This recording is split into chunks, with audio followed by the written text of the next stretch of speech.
The studio was dead silent. Not the calm kind, not the polite pause for applause kind, but the heavy, uncomfortable silence that fills a room when no one knows what to say next. Whoopi Goldberg sat frozen in her seat, her hands clenched around a stack of cue cards that had suddenly lost their power. Her eyes didn't move. Across from her, Jonathan Roumie was completely still, calm, almost peaceful. He had just spoken. Just one line. Just 7 words. And now, the air in the room felt different. Thicker, unscripted. The kind of moment where even the cameras seemed unsure whether to keep rolling. The crew behind the scenes, people who'd worked in television for decades, weren't moving either. A few leaned forward. A few whispered. One producer mouthed the words. Did that really just happen? The silence wasn't just in the studio. People watching from home felt it too. This wasn't just another awkward moment on a talk show. This was something else. Something real. Viewers didn't know it yet, but what had just happened was about to explode across the internet.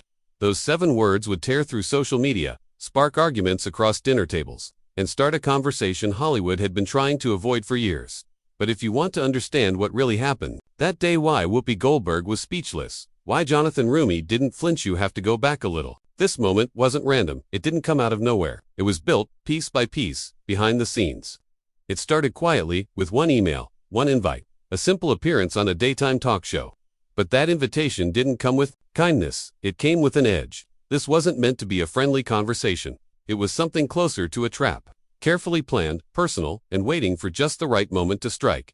Jonathan Roumie had played Jesus in The Chosen. That's what most people knew him for. An actor, sure, but not just that. Not anymore. Over time, something in him had changed. He wasn't just playing a role. People saw something in him, something real. He didn't walk into that studio to act. He walked in with something bigger on his shoulders. Belief, conviction. A quiet kind of strength that doesn't come from lines in a script. Whoopi, on the other hand, was a giant in her world. A sharp mind, a sharp tongue. She'd spent years on screen challenging ideas, pushing back, making people laugh and think. She didn't play characters, she played the game. And she usually won. But not this time. This wasn't just an interview. It was a clash. 2 people, 2 views of the world, 2 forces heading straight toward each other, and sitting in between them, a live audience, rolling cameras, and a moment that would break wide open before anyone could stop it. Behind the cameras, the plan was already in motion. Producers had been working on this segment for days. This wasn't going to be a soft interview. They weren't bringing Jonathan Roumie on The View just to talk about acting. They wanted a moment, a viral one. Whoopi had been shown clips from The Chosen, not to understand the story, but to find weak spots. She sat with writers, some of them known critics of religion, and asked questions that didn't come from curiosity, but strategy. They went over lines, angles, and ways to press him. Her goal wasn't to hear his answers. It was to break him down in front of millions. Meanwhile, Jonathan was preparing in a completely different way.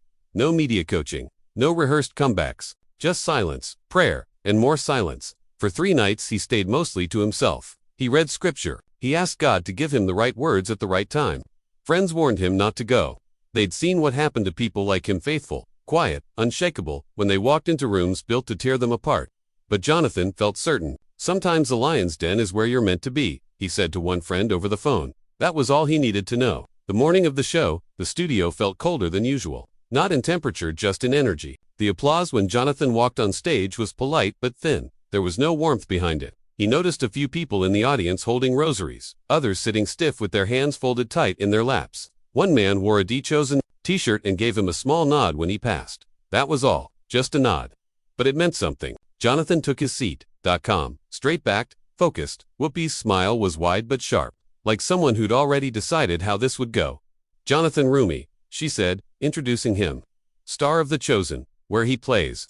Well, we all know who you play. Laughter from the audience. A little too forced. Then, without missing a beat, she delivered her first shot.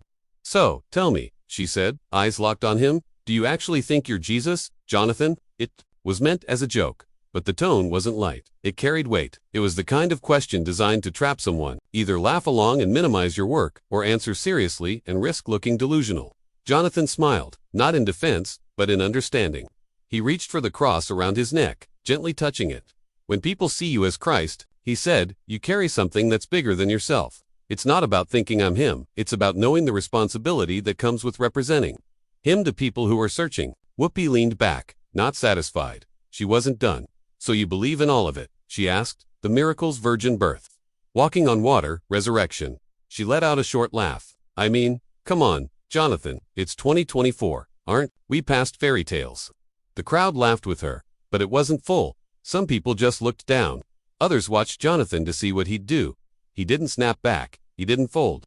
He spoke again, calm but clear. You call them fairy tales. I've seen what faith does for real people. People who watch the show and find hope when they were ready to give up. That's not mythology. That's change. That's life. You could feel the room start to shift, something subtle. Someone in the audience nodded slowly. A few others glanced at each other like they were starting to see things differently. Whoopi noticed it too and pushed harder. Come on, she said, her voice rising slightly. You're talking about feelings, emotions. That doesn't make it true. 2 billion people used to believe the world was flat. Doesn't mean they were right. A few laughs again, but now more unsure. There was a pause in the room. Jonathan didn't move. He didn't even blink for a second. Then, slowly, he turned to face her completely. His voice didn't rise. It didn't need to. Belief isn't about proving every detail on demand, he said. It's about trusting something bigger than yourself. And just because something is mocked doesn't mean it isn't true. He looked at her, not with anger or defensiveness, but something harder to define. Something soft but firm. Compassion. The kind that makes people stop and listen. For a moment, the entire studio held its breath. Not because of anything loud or dramatic, but because it felt like something real was about to happen. And no one, not even Whoopi, could stop it. Jonathan didn't move. He didn't fidget. He didn't even blink much. While Whoopi pushed harder, her voice rising, her tone growing sharper, Jonathan stayed calm. That calmness, quiet, steady, began to feel louder than her words. It wasn't the kind of silence that comes from being caught off guard. It was the kind that comes from being grounded. He didn't react to her jabs. He didn't try to win. He didn't need to. He just stayed still, hands folded, fingers gently touching, the small cross around his neck like it was a reminder of something much bigger than the room they were sitting in. The crowd noticed. You could feel the shift. Someone in the third row said quietly, "Amen." It wasn't loud, but it cut through the air like a bell. A few people looked around, unsure if they were allowed to agree. Then a woman near the front stood up. She was maybe in her 60s, wearing a simple sweater and holding back tears. "That show saved my marriage," she said, her voice shaking but clear. "My husband and I were done. We'd stopped talking. We watched The Chosen together. It reminded us what love actually means." Whoopi rolled her eyes. "This isn't church," she said sharply, waving a hand. "Let's not turn this into testimony hour." But the damage was already done. The audience was no longer on the fence. They were listening not to Whoopi, but to the people who had been changed. A few clapped, a few wiped their eyes. And for the first time, it didn't feel like a talk show anymore. It felt like something real. Jonathan reached into his jacket and pulled out a small photo. The edges were worn. The image faded. He held it up for a moment before speaking. "This is my sister," he said softly. "She was killed by a drunk driver 3 years ago. She was on her way to church. That morning she had texted me about how The Chosen helped her through her divorce. She said it reminded her that God hadn't left her." The room fell completely silent. No coughs, no camera clicks. Just stillness. Whoopi crossed her arms. Her voice came colder this time. "So this is all personal. This whole faith thing. It's just emotional support. A crutch for people who can't deal with life." Jonathan didn't raise his voice. He didn't blink. "No," he said quietly. "Faith is the only thing that held me together when I had nothing left. It's not weakness, it's survival, it's truth." And then he said it. "You can mock what I believe, Whoopi, but 2 billion people found something you're still searching for." That was it. The whole room stopped. No applause. No gasps. Just silence. The kind that makes your skin prickle. Someone stood up in the back. Then another person. Then a few more. They weren't clapping, they were just standing. Not as fans, not as an audience. As people who understood what had just been said. Whoopi stared at him, stunned. Her hand shook slightly. The cue cards she'd been holding slipped from her fingers and scattered onto the floor. For the first time in her long career, she didn't have a comeback. No joke, no glare, no interruption. Just silence. Jonathan didn't look proud. He didn't smirk. He just stayed seated, looking at her with the same expression he'd held the whole time, soft, clear, and unshaken. Something in the air had changed. The cameras kept rolling, but the script was gone. What was left in its place felt like truth, and everyone in that room knew it. The moment didn't stay in the studio. It moved fast, before the cameras even stopped rolling. Whispers started among the crew. Some of them stood frozen, still trying to process what they had just witnessed. In the control room, phones lit up. Messages, notifications, pings from every direction. A tech leaned in and whispered, "It's trending." Within minutes, the hashtag Jonathan silences, Whoopi was climbing Twitter, then TikTok, then everywhere. Thousands of comments poured in, not from bots or spam accounts, but real people moved, shaken, grateful. Something had struck a nerve. A teenager in Ohio posted a selfie, holding a small silver cross. "I haven't worn this to school in 2 years," she wrote. Wearing it tomorrow. No shame anymore. A pastor in Chicago sent a short email to his church newsletter. We were packed today. First time in months. People came because of that interview. The moment didn't just go viral, it went personal. Screens lit up in homes, dorms, hospital rooms. People watched it alone. Some in silence, some in tears, some for the second, third, fourth time. Because it wasn't about winning an argument, it was about someone standing up for what he believed without shouting, without hating, without backing down. The news caught on fast. Fox News called it the most powerful defense of faith on TV in a decade. The BBC headline simply read, "American actor reminds the world why faith still matters." Other networks scrambled to react. Clips played on morning shows, late-night panels, YouTube breakdowns, podcasts debated it. Talk shows dissected every second. Celebrities started picking sides.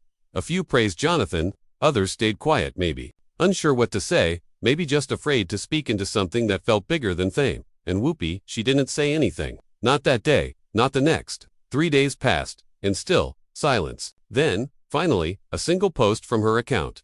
No tags, no video, just the words. Sometimes we need reminding there are things bigger than ourselves. No one knew what exactly she meant. But maybe that was the point. Behind the scenes, something else started happening. Studios began revisiting old scripts, ones that had been passed over for being too religious. Suddenly, producers were interested again. Faith-based content that had been collecting dust got pulled off shelves. Projects once labeled too risky were now being re-evaluated. It wasn't a full shift, but it was a start. A door creaking open. In a later interview, Jonathan was asked about that moment. He looked down, then gave a small nod. "It was never about shutting anyone down," he said. "It wasn't about winning, it was about reminding people that faith isn't weakness, it's strength, real strength." That clip didn't go as viral as the one from the studio, but the words stuck, quietly, like truth often does. The cameras caught one last shot of Jonathan before he left the studio that day. No big exit, no music, just him, walking slowly down the hallway. Photo of his sister still in his hand, not held up for attention, just held close, quiet, steady, finished. The moment was over, but the echo stayed. And in that silence, something real had